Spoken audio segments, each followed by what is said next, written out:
Welcome to Glint's Reimagine Work Series. We're excited to have you join us. I'm Tom Nolan. I'll be the host for your session today. I'm with the People Science team here at Glint. And at Glint, we believe that people fuel the success of your business. They're your competitive advantage and the key to sustainable growth, to innovation, and to creating satisfied customers. Our mission here is to help your people be happier and more successful at work. And we achieve that mission by partnering with organizations around the world to help their people thrive, utilizing the Glint People Success Platform. If you haven't joined us for one of our sessions before, throughout this Reimagine Work Series, we explore how we can best support our people today during these challenging times, as well as effectively prepare them for tomorrow. And while the path to the new world of work is different for each organization, our hope and intent of this regular series is to provide you with insights, solutions, and real-life examples of how we can reimagine this new world of work together. And with that, I'm pleased to be joined by Kyle Gerjerts, the Director of Talent Management at Walgreens Boots Alliance, to discuss reimagining global agility. Welcome, Kyle. Great to have you here. Hey, Tom. Thanks. Glad to be here. Thanks for having me. Absolutely. Hey, before we jump in, why don't you tell us a little bit more about Walgreens Boots Alliance and your role? Sure, I'd be happy to. So I joined Walgreens a little over 10 years ago, and have seen a great deal of change and growth in the organization over time. In 2014, we became Walgreens Boots Alliance, or WBA, with the merger of Walgreens and Alliance Boots, so really two iconic brands. And today, really known as the first global pharmacy-led health, well-being, and beauty enterprise. So I mentioned that global footprint. We have a presence in over 25 countries. We have over 18,000 retail pharmacy locations that employ over 440,000 people across the globe. In the US, of course, everyone recognizes the Walgreens brand, but Boots is our flagship brand in the UK and the Republic of Ireland.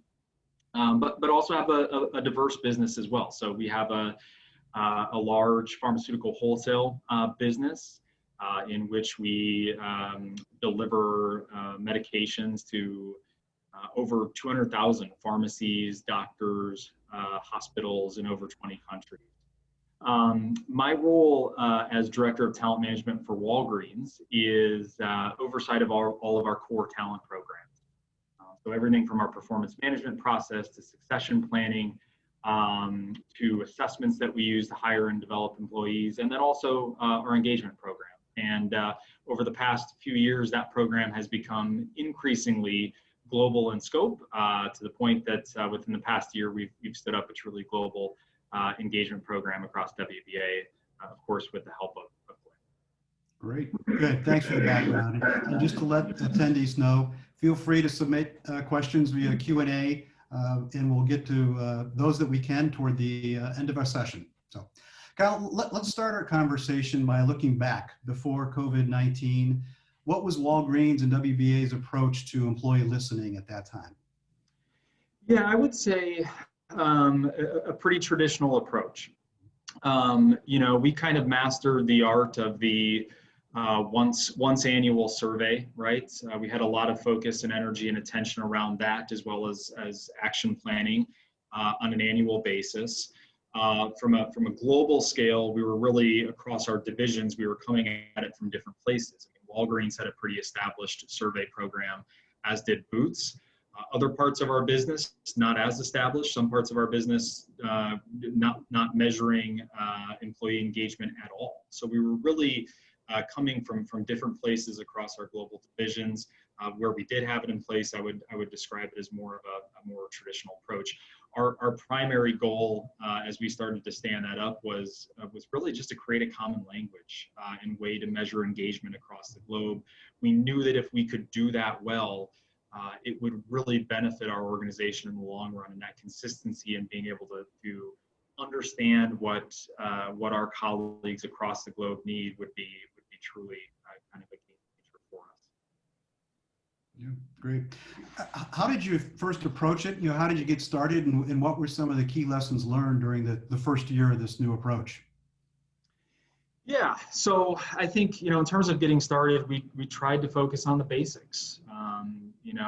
I think our motto, so to speak, from the beginning was, how can we, as we stand this up, how can we really ensure global consistency, but yet allow a great deal of local flexibility, right? So I kind of describe the scope and scale of our business. It can be overwhelming. It's huge, and then when you start to think about the global scale, and you think about the presence in so many different countries and differences in cultures and so forth, let alone just the diversity and the types of businesses that we have, it can become overwhelming pretty quickly. So, that's why our focus was on ensuring global consistency, but yet allowing that flexibility.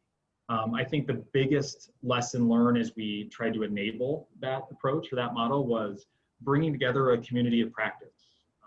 So I kind of have led the charge on this and represented our U.S. business in Walgreens, but I have peers across our 5 global divisions that have become a part of this global community of practice that has worked very closely with Glint.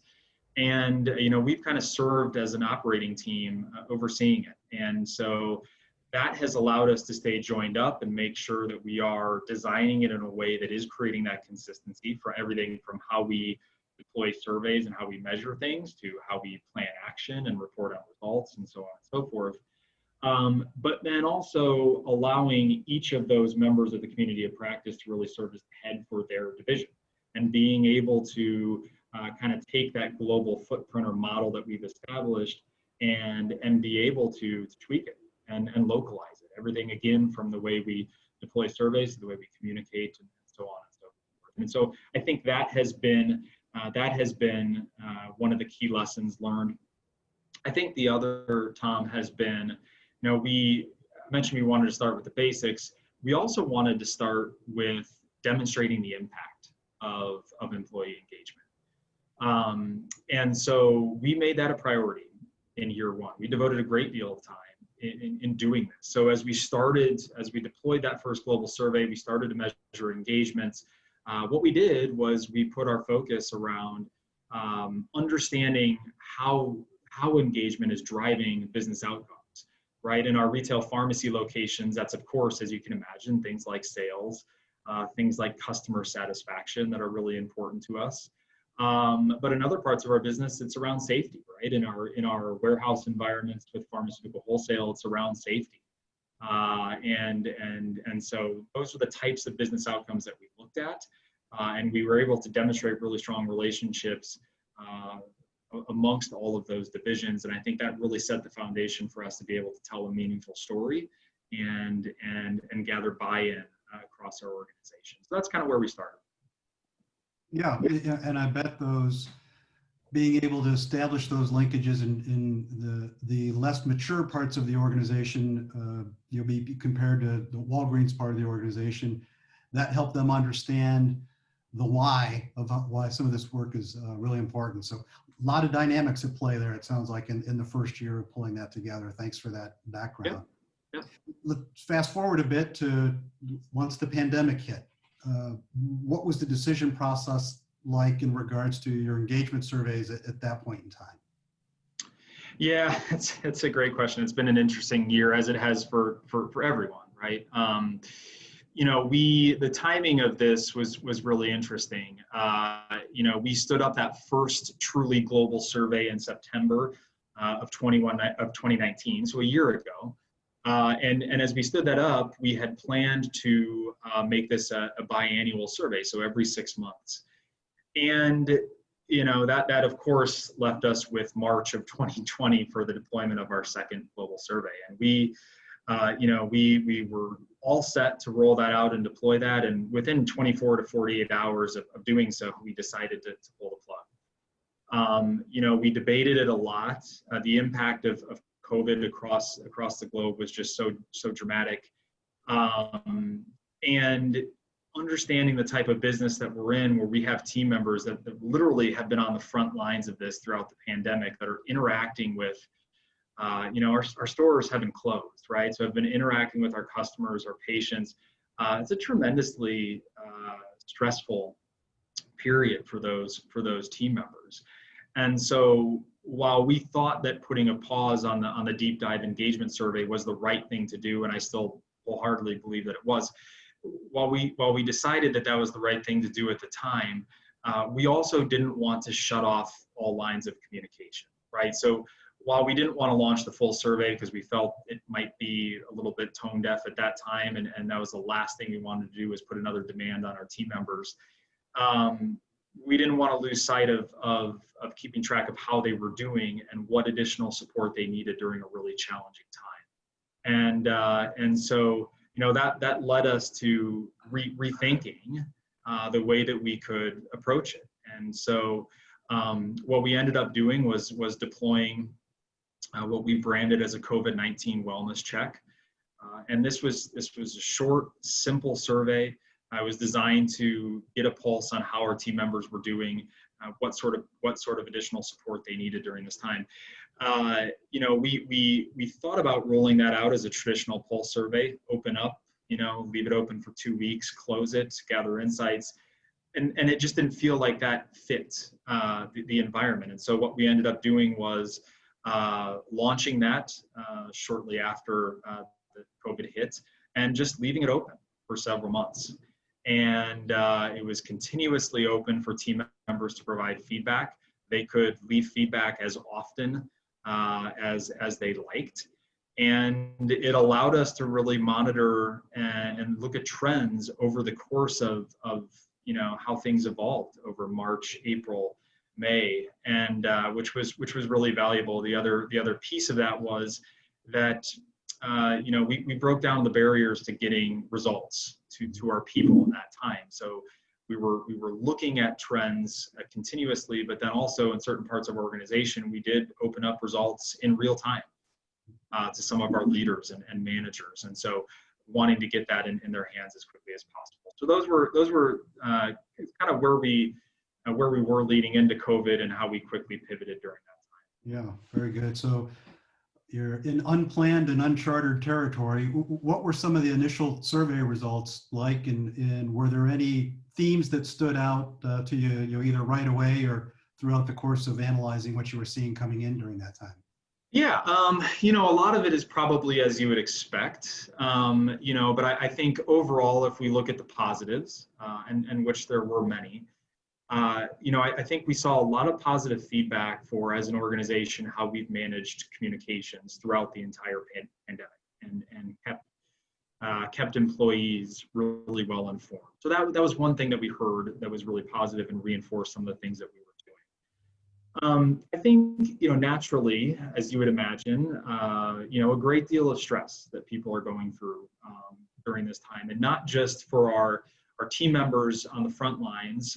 That's certainly part of it, because their world has kind of turned upside down and their work has changed as they're interacting with our patients and customers and serving the communities that we're in.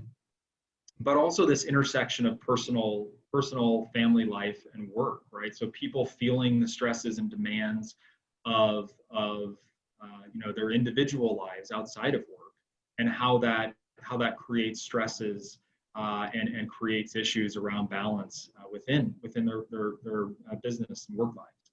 And so, that was something that we've heard loud and clear. And then, we tend to see real differences between our corporate audiences and people that are, and our team members that are in our stores. In our corporate audiences, just a lot of focus around wanting information around return to work, and also expressing a desire for autonomy and kind of making that decision that's right for people as they return to the office. And so it's really been helpful in us in terms of making decisions there, but then also a strong desire for more collaboration tools. So as our corporate workforce started to disperse and become fully virtual, for a time there was a desire for more collaboration tools. Luckily, as an organization, as we go through transformation and a focus around digital transformation, we've already established a kind of a long-term partnership with Microsoft, and that has really helped. But people have wanted more ways to collaborate in this new world of work. So as an example, we were able to plug in virtual whiteboarding functionality to help with that. And then in our stores, it's really around the health and safety concerns of our team members. both within the store itself, but then also as they're interacting with our customers. And that has helped us as we've made decisions that are trying to keep the best interests of our team members in mind as they work.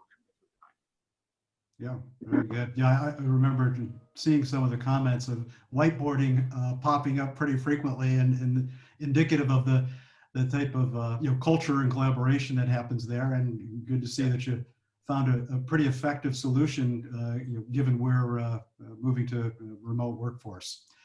Right. So return to work, very important topic at this point in time. People are in different stages relative to that. How are you and your team approaching the next step of recovery, especially given your global workforce? And what do you think about the possibility of reimagining work once we are able to come out of this? Yeah, so I mean, I think we're probably like a lot of organizations. I mean, we have been, it changes on a day-to-day and a week-to-week basis, right? I think as an organization, what we've tried to do, and you can look at this across the board in all parts of our organization, is we've tried to make decisions and operate with the best interests of our team members in mind, because at the end of the day, we know that if those team members are well cared for, then the customers and patients in our store will be well cared for. So I think all of the decisions have been funneled through that lens. As we talk about return to work, it's for our corporate audiences, as I kind of alluded to. I think we've tried to put an emphasis on flexibility. Leaving it to individuals to make decisions that are the best for themselves and their families, knowing that no two people and their situations are alike. And in creating that flexibility, trying to provide tools, technology and otherwise, trying to provide tools that best enable them to adapt to that new environment. And so as we've done that, this transition to, I didn't mention it, but we did this COVID-19 wellness check, and it worked so well that we've kind of made this decision to pivot to this model of always keeping those lines of feedback open. So what we've branded as our Always Listening program. We've actually launched a feedback tool similar to like what we did in March, April, May with COVID. And it's focused on, just a quick pulse check around team members' overall wellness and well-being, and trying to solicit feedback for how we can better support them. In addition, we've have plans to kind of on a rotating basis throughout the year as business needs and external circumstances dictate, being able to add in an item here or there and try to more acutely get at some of the issues that we're facing.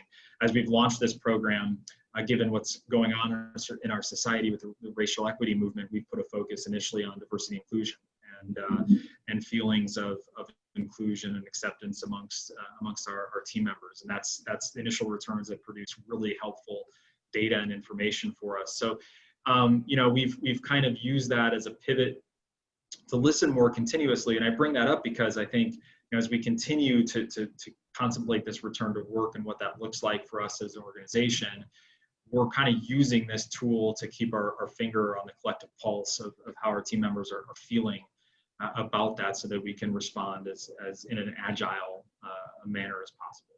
Yeah, I think especially considering the size and scale of your organization, to be able to do that in more of a real-time approach can be extremely helpful. So, given all that you've learned during this challenging time, and how you were able to pivot to that more agile approach and support your people, what's one piece of advice that you would share when it comes to engaging a global workforce? Yeah, I think it is, first and foremost, I'll probably give you 2 or 3 pieces if that's okay. But first and foremost, I think it is understanding your business strategy and truly your identity as an organization, and creating a solution that meets that. For us, there's a couple things at play. I think I alluded to both of these. I mean, one, we're an organization that's going through a lot of transformation, all really good transformation. but we're moving at a quicker, more agile pace than we ever have for an organization that's been around over 100 years with Walgreens and also Boots. And so just a more continuous approach to listening to our team members felt like the way that we needed to go to help enable that transformation. I think another piece is along with that is getting data to people in real time or as real time as possible. We as an organization, like many for the longest time, we did follow this traditional model of survey, point in time survey, close that survey. Let's wait 6 weeks so we can do a traditional cascade to all levels of the organization before we get the results into the hands of our line managers and the people that really are critical, because they're in a day-to-day basis, they're having those conversations with our team members. And so that's another piece is just how do we get results and data to people in as close to as real time as possible. And then the last piece is, along with that approach to continuous feedback, I think in benchmarking with peers and talking to other organizations, when we talk about this approach, a lot of the times the concerns I hear is, well, if we ask for more feedback, then that means we have to do more with it, right? And it is a valid concern, because when you start asking for more, you start to get a heightened expectation of your employees that they're going to get more in return. They're going to hear collectively what the organization is learning from that feedback, how we're taking action. And I think that's been a part of our journey. I think that we are nowhere where we need to be, but have made progress in closing that feedback in a short amount of time. And so when I hear that concern, I kind of say, well, yes, it's hard work, and it's a challenge. But at the end of the day, if you can do it and you can move the needle, then it's immensely valuable. So those are the kind of the key takeaways as I reflect over the past year plus here at WBA and the work we've been doing. Yeah, great insights. Want to make sure that we have an opportunity to get to at least a couple of questions from the participants. So I'm going to ask Samantha, one of my colleagues, to join in here to help us sort through some of the things that are on the mind of those that are watching and listening. And Sam, if you wouldn't mind, help us through some of those questions. Yes, of course. And great discussion, guys. It was amazing listening to both of you talk and ask questions about how Walgreens is keeping their employees engaged. We have a question here for Kyle from Stan about what data might you have that indicates whether engagement drives business success or business success outcomes? And how do you think about that data and using engagement data to relate that to business? Yeah, so I'll start, and then Tom can jump in here, because Glint's been tremendous partners in helping us to do that. And I think for us, it is understanding what are the outcomes that are critical to our business. What is going to capture the attention of our leaders and the people in our organization? For us, as a retailer, that's sales, that's customer satisfaction. Obviously, for any organization, that's attrition, right? Can you retain your people? And then in other parts of our organization, I think I alluded to this earlier, it's safety outcomes, right? As an example. And so, those are the types of things that we're interested in. The way we have approached it is, making sure that we design a survey that gets at all of the things, all of the key drivers of engagement that are going to be really important as we look at those business outcomes. Because at the end of the day, we know there's a relationship between employee engagement and those outcomes. What we're trying to do is not just verify that and communicate it, but we're also trying to understand what are the key drivers that we can really, that we can help put an emphasis on, right? And use as levers to help drive those outcomes. Because if we don't know really what's driving it, then it doesn't do us much good. And so designing a survey that gets at what you need to get at is one. And then, I think looking at trends over time is the second. We're kind of early on this journey because we're just getting started. But looking at engagement scores and looking at key changes over time for our teams that are more highly engaged and that are increasing engagement from point A to point B, how is that driving some of those outcomes as well? So Tom, you can probably supplement some of that as well. Yeah, I would just add to that, the business metrics that you should consider should be as objective as possible as well, and have as many units to study as you can. And in Walgreens and WBA's case, with the number of stores they have in locations, of course, there was no shortage of units for comparison, but every organization has some unit level that they're able to use, I think, in order to make those comparisons. Great, thank you. We have another question here from Katie.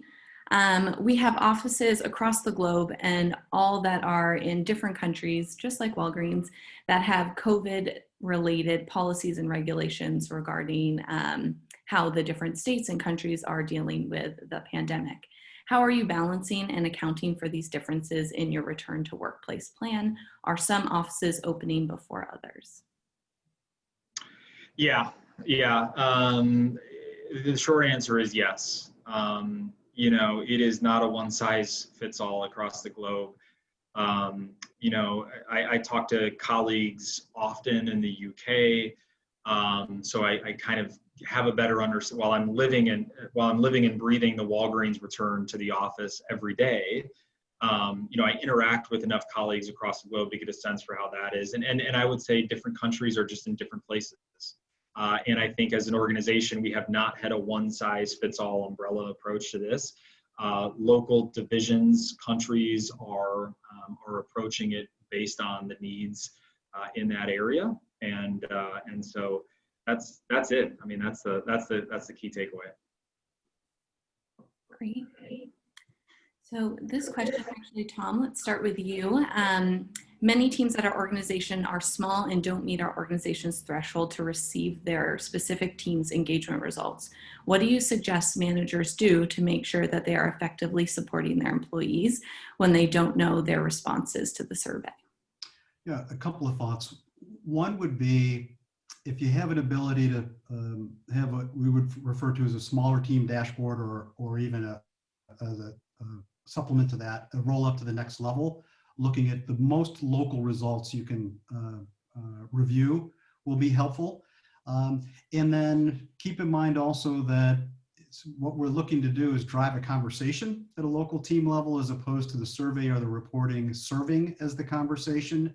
So looking at that closest level possible for results that will drive a little higher level of relevancy for you, I think can be helpful, as opposed to looking to compare your team to the overall organization, because many times there's things that get lost in the layers between a local level team and the overall organizational level results. Great. We'll take one final question. Let's have both of you, if you have any answers to this one, but what are some programs and activities your teams partake in to battle the Zoom fatigue but stay connected? Are there any fun virtual social activities you heard of any of your teams doing? Well, we start with Kyle. I was gonna say start with Tom on that one. The things that you would expect. That certainly the virtual happy hours have become prevalent here. It's a great way to connect between team members. I think that's kind of the primary way at Walgreens that we've stayed connected. I think that the gradual return to the office has helped, though, because we have had pretty good uptake, at least in our where we work, of people getting back into the office now at this point for a few days a week. So that has helped. So we're not truly in a 100% virtual situation, but where we have, we've tried to connect in that way. Tom, any examples from your team?